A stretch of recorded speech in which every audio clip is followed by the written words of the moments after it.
Ang wala sa kululang is tubig at saka ilaw doon. Yung gumawa ko doon ng water system doon sa kululang. Una na, yung pinakyat ko yung tubig galing sa papuntang eskwelahan namin. Nasa mga 80 feet yun eh. Ito pong CR namin na bago lang ito na talaga natapos. Yun nga talaga, walang tubig dito. Yun ang problema namin dito, walang tubig. Pinaakyat ko sana na tubig dito, hindi man natuloy. Iwan ko kung anong problema doon. Parang ano yata eh. Parang may nagalit doon sa barangay na tapos sinira yung ginawa ko doon na water pump ko doon sa baba. Yun, bumalik naman ang mga tao na sa baba. Baka daw tatakbo ako ng official dito sa barangay. Yan ang ano nila, yun ang kanilang interpretasyon. Sabi ko, ang sa akin, tulong na ito sa mga mahirap dito. Wala naman akong ginaano na purpose na magtakbo ng official or whatever. Ang ginawa ko nun sa ilaw, yung windmill ko, na improvised windmill ko. Yung ventilator ng mga buildings, yun ang kinonvert ko ng windmill. Kasi yung konsepto kasi niyan, sir, kahit saan manggaling yung hangin, iikot talaga yun. Tapos nilagyan ko ng alternator. So yun ang mag-produce naman ng kuryente papunta doon sa battery. So yung battery na naman, kung gusto ka makapaproduce ng 220 volts, so gagamit ka ng inverter. Ito sa pag-ikot nito, makaproduce na to ng 12 volts. Pwede sa makaproduce ng 24 volts, i-double mo lang yung ang kanyang alternator. Ang alternator sa sasakyan. Ang hinanap ko ng alternator yung brushless sana. Mas maganda yung brushless kasi mas magaan siya ikutin ng windmill. Ito na sa nakaproduce ito ng 12 volts na siya. Maka-charge ito. Ito ang disadvantage nito, kung walang hangin, yun lang siya, hindi talaga mag-ikot. Pero kung hindi siya makaproduce ng kuryente. Pero may panel na naman. So sa solar panel na naman tayo magkukuha ng current. Dito pa sa kabila. Ano pa sa kabila yung solar. So dalawang source po namin dito. Sa ngayon to gawin siguro nasa mga 10 to 15,000 ito. Dala na yung kanyang alternator. Una na akin talaga yon.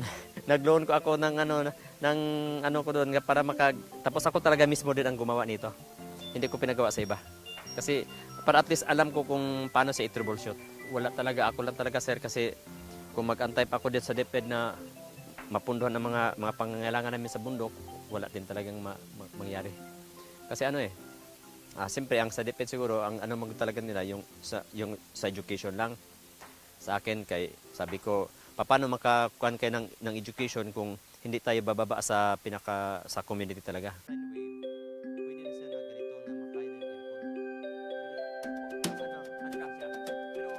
Itong solar panel ko, hindi rin ito kagaya ng mga solar panel ng iba dyan. Kasi ang ginawa ko nito, kinonvert ko naman ito, na yung solar panel ng mga iba dyan na mga commercial, 2 to 3 hours ang charging yan. Ang sa akin, nagawa ko na ito na pwede sa 30 minutes to 1 hour ang charging niya. So full charge na yung battery. Kasi andito kasi sa bukid, pag once na kasi, palagi yan umuulan eh. So paghapon yan, uulan talaga yan. So ibig sabihin, ang time niya na mainit, mas mababa lang, kunti lang. Itong solar panel na isang panel talaga 7,000, tapos yung battery namin is 5,500.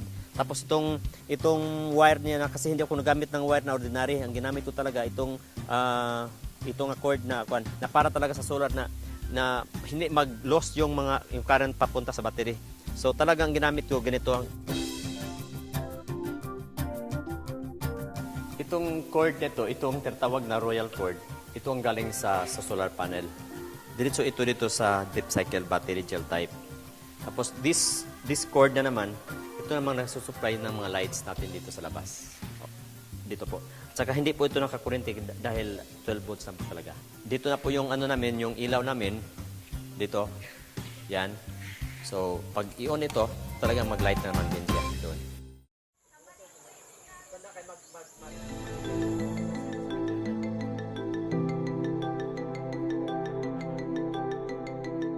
Ang mga tao po doon, tibuli sa kuludang.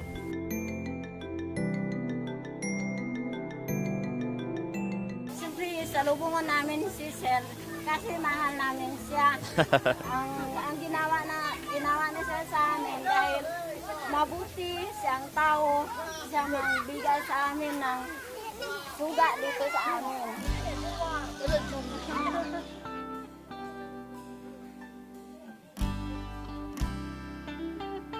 Naisip ko lagi ng TV dahil nakita ko rin sa mga tao na parang ano sila, parang delayed ang kanilang mga information sa city, sa improvements about sa Philippines of course.